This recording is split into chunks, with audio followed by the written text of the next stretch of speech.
Welcome to St. Aloysius' Church. There's a vivid description in chapter 5 of the Acts of the Apostles of the Sanhedrin in operation. The Sanhedrin, as you may remember, was the body at the heart of Jewish authority in Jerusalem. It was made up of the high priest families, the Sadducees, the Pharisees, the scribes. And it was they, as you will remember, who condemned Jesus to death on that Thursday night after the Last Supper. In chapter 5, we find them operating again. This time, they're operating against Peter and the disciples. The disciples, following the resurrection of Jesus, have been out preaching and teaching in Jerusalem and in the temple. And they've been arrested. And they've been put in jail. And if you're reading the text of the Acts, suddenly you think, it's all going to happen again. They're all going to die. But it doesn't happen. Why? Because in the middle of this debate, the debate with the priests and the Sadducees and the Pharisees and the scribes, one person stands up. Luke, the writer of Acts, says it is Gamaliel. Gamaliel is reputed to have been one of the tutors and teachers of St. Paul. So he's a Pharisee, he's very high-ranking. He stands up and the body of the Sanhedrin listen to him. And this is very interesting because he's not a follower of Jesus. But what he says, he says to the Sanhedrin, he says, he gives a number of examples of groups that were fighting on behalf of freedom fighters in the north or whoever it would happen to be. And he said to them, when their leader died of these little small rebel groups, their movement died with it. So, Jesus has died, and if so, his movement will die with it. There is no need to kill it.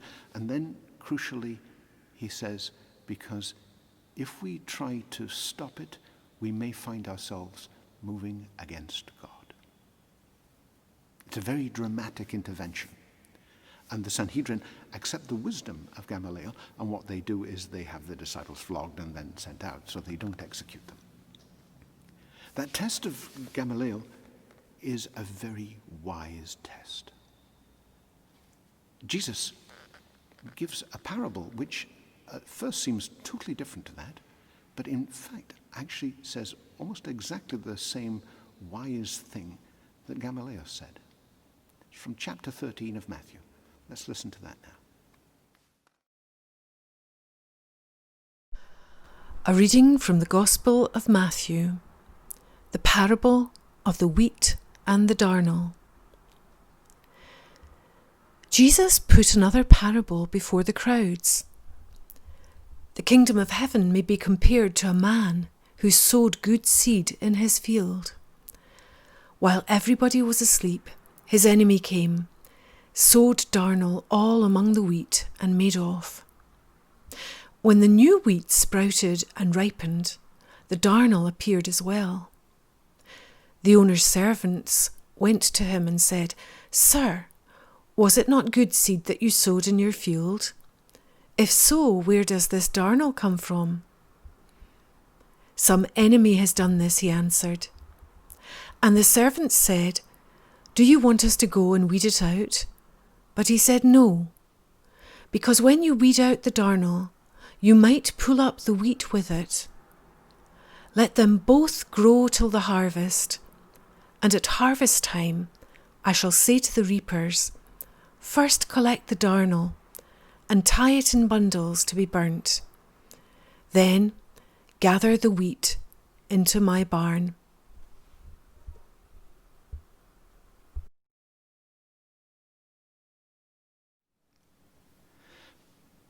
Pope Francis is very keen on all Christians, all human beings, learning to discern the spirits, discernment of spirits, something that has been a constant theme that has been running through his time as Pope.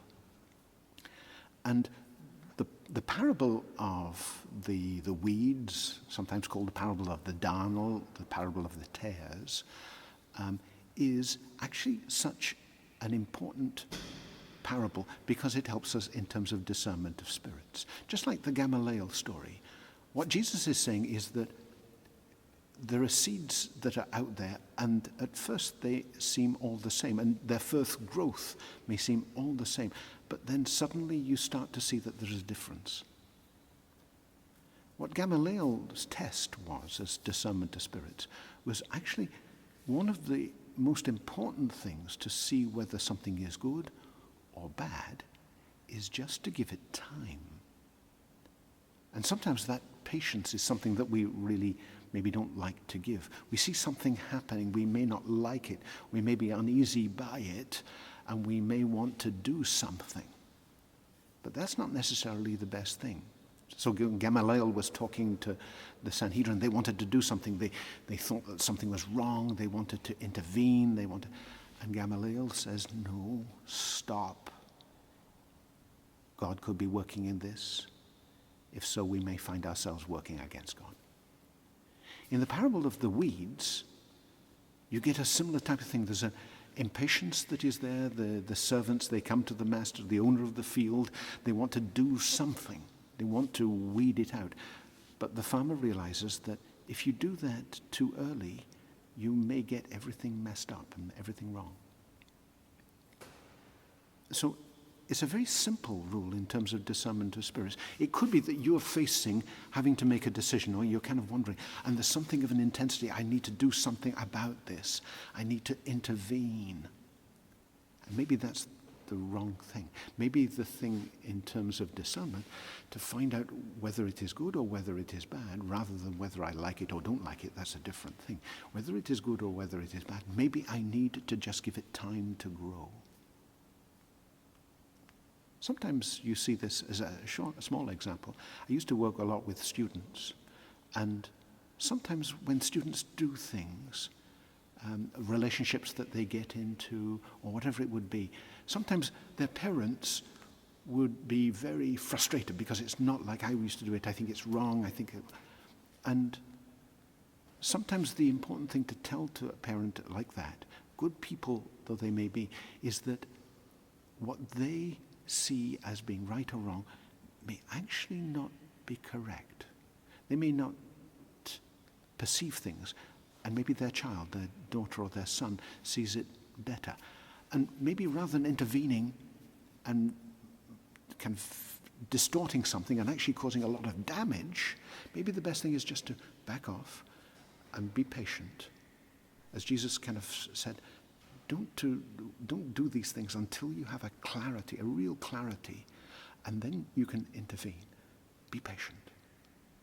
So we pray on this Sunday as we listen to Jesus trying to teach us about patience, and that we have something of a patience in our own lives. We all face different decisions.